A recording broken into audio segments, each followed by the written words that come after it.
So now you decided to get one of the Korean bows from Daylite Archery, and now you don't know which one you should get. We have the Phoenix is $170, we have the Skywalk $210, and we have the Monarq $270. So is it worth it to spend more money? What are the differences? The only thing, the Skywalk is a little longer than the other two. That's why it has a max draw of 32.2 instead of 31.6. For the rest, they all have the same suede, the same arrow pass. As said, the Phoenix has this blue tape here, which I like. The others have this standard, which you see on almost every Korean bow. The tips and the string pads and everything there is the same. Even weight-wise, they are the same. Handle-wise, they are different. So what we have first is the Phoenix has this normal handle, narrow, deep, feels good. Second is the Skywalk, almost the same, but feels a little better. I don't know why. Don't know. And third one is the premium, the Monarq. I like this handle. Can't say anything else. This one feels just fine for a Korean bow, at least for me. So handling wise, not a big deal. You need to know which handle you like. So if you are not into modifying your bow and you would like to have this I call it now Korean style handle, then go with a Monarq. Alone this one is already worth it. The other two you can pimp and you can modify if you want to, that they look like this. So it's not a big deal. But if you're not into this, get the Monarq if you want to have the Korean handle. You know the speeds they make, you know how they wiggle, the optical appearance, and this is now completely subjective. The Phoenix has this black tape on it, which looks nice, makes it look a little cheap. The Skywalk is nice, you see the glass, there's no tape on it, which I like. I said it looks a bit more like the Segue. By the way, I ordered a 45-pound Segue to compare it with this one. But of course on the other side you see every fingerprint, every dot easier, or when you have string wax or something, you always see it.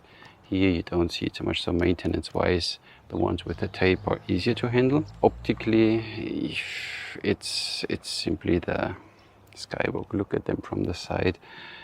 You don't see anything here what you get.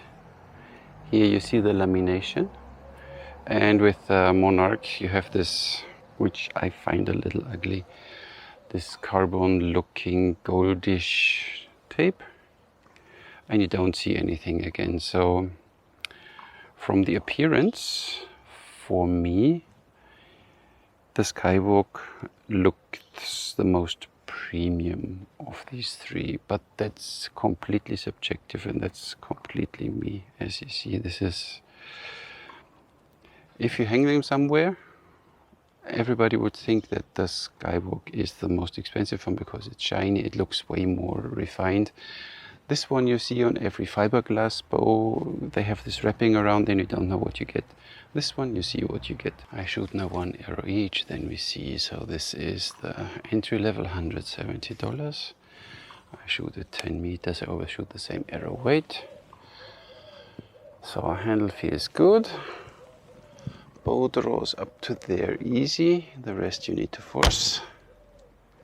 It's fine. Of course it's a little unfair because this bow draws a little more.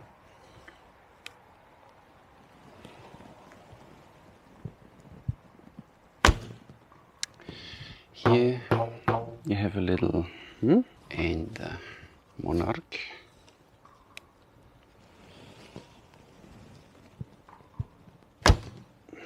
Yeah, I want to feel the difference, I guess, because I know now that there's different carbon in it. Feels very smooth, but for now I would go with a Skywalk. So now let's see how is it when I point and shoot, which one feels the best regarding accuracy or this feel, you know what I mean, on 30 meters. The Phoenix. Yeah, the Skywalk.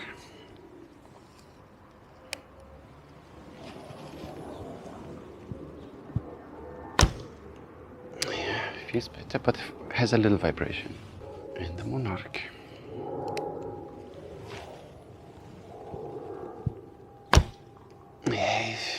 Yeah, you feel the difference. So this one is, I don't want to say not the most accurate, but where you point, these arrows go easier. So this one, you will be easiest friends with. The other two, you need to practice a bit. Another completely unscientific test. I shoot now 3 arrows at 20 meters at this blue dot back there.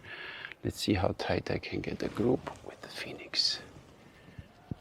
Yeah. A little left high. A little underneath.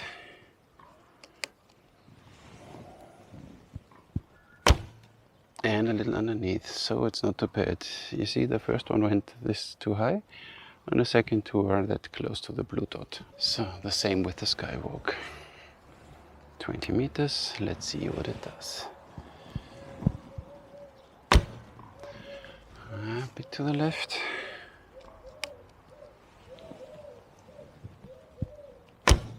Ooh, center shot.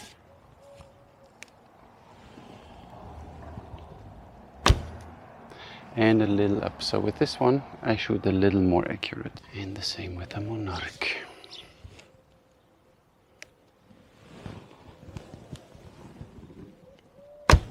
Oh, center shot.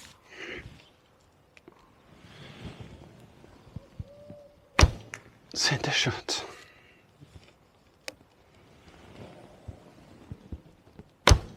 Oh, too high.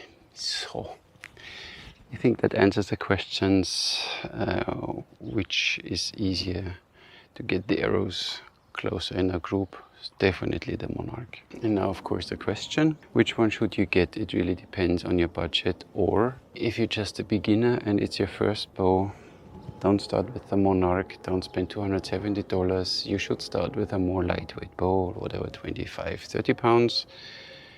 Get, okay. Tricky question, but get the Phoenix, $170 free shipping, and you can practice, build up your muscles, and you're good to go. And this one will be your whatever training, technique training, whatever. You have this lightweight bow in your hands, and then it's a matter of $60 difference. This one feels the most accurate for me, so with this one I shoot the best groups.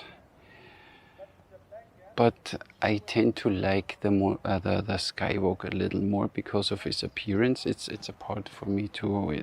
You see the lamination, but you don't have the right handle, so there it's really tricky.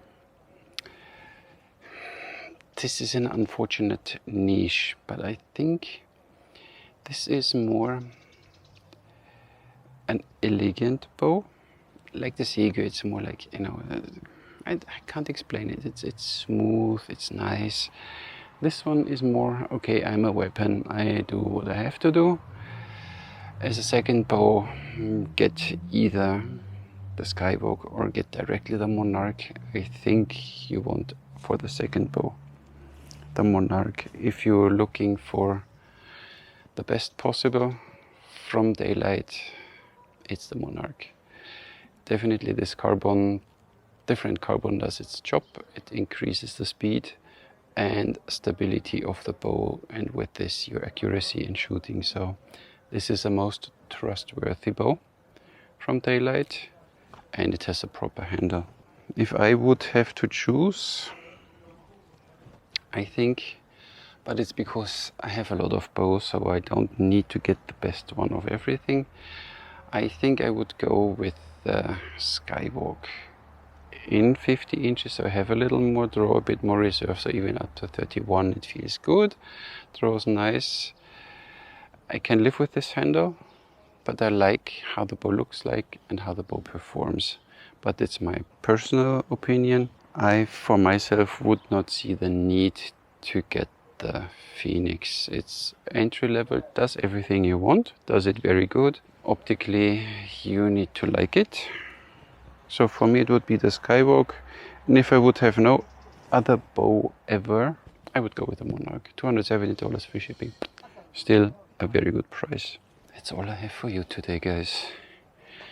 3 pretty bows from Korea. And now, of course, we need to wait for the big comparison of these 3 compared to the 2 from Daylite Archery and the Windfighter. And when you see that's why it feels a little different. I put the handles exactly on the same. You see the more gentle curve of the Skywalk. This makes the draw experience for me a bit nicer, but this one has the most vibration. So design changes are sometimes good. Sometimes you see it here, look. You see the different bends not that much here on the limb, and then at the end it's more gentle. So that's why it makes it a little different. That's why most probably I like it the most. But that's simply subjectively me. All 3 are great, depends on your budget, but don't go, I mean, if you have money enough, get a Monarq in 30 pounds as your first bow. No problem, but if you have to care about your budget, get the Phoenix in 25-30 pounds, learn thumb release, learn everything you need to learn, and half year later, you get either the Skywalk or directly the Monarq. That's all I have for you today. Thank you very much for watching. Catch you in the next one.